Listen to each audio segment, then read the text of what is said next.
निवडणुकीच्या निमित्ताने एक वातावरण देशात झालं की आत्ताच हे जे सरकार दुर्दैवाने दिल्लीत बसले केंद्रात परत हे संविधान बदलायला निघाले आणि ते निघालेलंच होतं. त्यांच्या मनातलं ते काळं बाहेर आलंच होतं.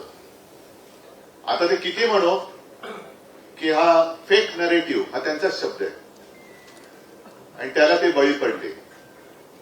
तसं नाहीये. शेवटी अनुभवाचे बोल जास्त महत्त्वाचे. गुरु हा लागतो.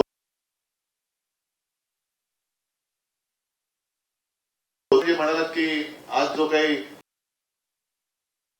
हरियाणामध्ये लागलेला आहे हे प्रत्येक राज्य आणि त्या राज्यातली जनता आपापल्या अनुभवाला जागून निर्णय घेत असत. तसं पाहिलं तर तुम्ही लोकांचा जो आग्रहनामा मांडलात आणि ज्या काही अपेक्षा शिवसेनेकडनं आणि महाविकास आघाडीकडनं व्यक्त केलेल्या आहेत त्याच्यात वेगळं काय, वेगळी अशी कोणती गोष्ट आहे की आजपर्यंत आम्ही बोलत नव्हतो. तुषारजी तुम्ही एक आणखी वेळी मी आता सगळ्यात पहिलं सगळ्यांचे 2-3 मुद्दे घेतो, मग मला काही थोडं बोलायचं ते मी बोलतो. गुजराती आणि मराठी असा वाद कधीच नव्हता आणि तो होऊ नये अशी आमची इच्छा आहे. पण तुमच्याच भाषेत तुम्ही जे सांगितले की 2 गुजराती ठग तिथे बसलेत, एक मान्य करावंच लागेल की त्यांनी केवळ मुंबईमध्येच नव्हे तर संपूर्ण देशात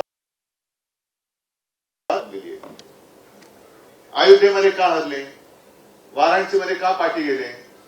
कारण अयोध्येतल्या लोकांना तुम्ही जाऊन विचारा. मला जी काही अगदी हाताच्या बोटावरती मोजण्याएवढी लोक भेटली. एक तर तिथले खासदारच माझ्याकडे घरी येऊन गेले होते मातोश्रीला. आता अयोध्यामधली लोक ही काही हिंदुत्ववादी नाहीयेत का. मंदिर बांधलं, मग अयोध्येत जिथे राम मंदिर बांधलं, घाईघाईत बांधलं, गडकं बांधलं, निवडणुकीच्या आधी एक उरकायचं म्हणून तो कार्यक्रम उरकलात.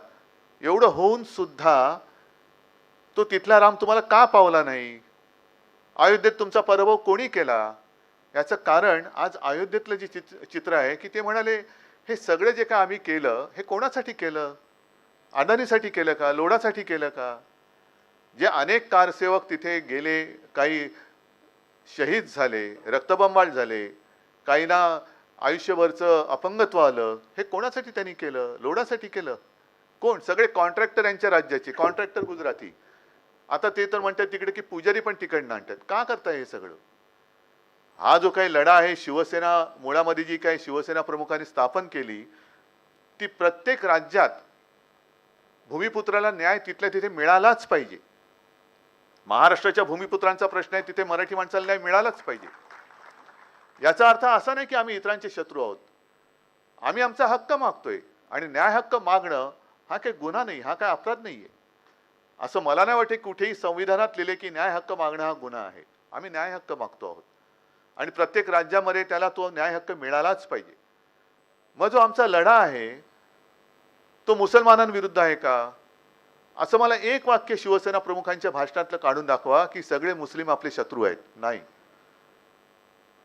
आमचा लढा जो आहे तो महाराष्ट्रप्रेमी किंवा महाराष्ट्रप्रेमी आणि महाराष्ट्रद्रोही, देशद्रोही आणि देशप्रेमी हा लढा आहे. जो आपला देश आहे, या देशासाठी मी जीव द्यायला तयार आहे असं कोणी जो बोलणारा असेल आणि काही लोक अशी होऊन पण गेलेत की ज्यांनी खरोखर देशासाठी आपला प्राण दिलेला आहे,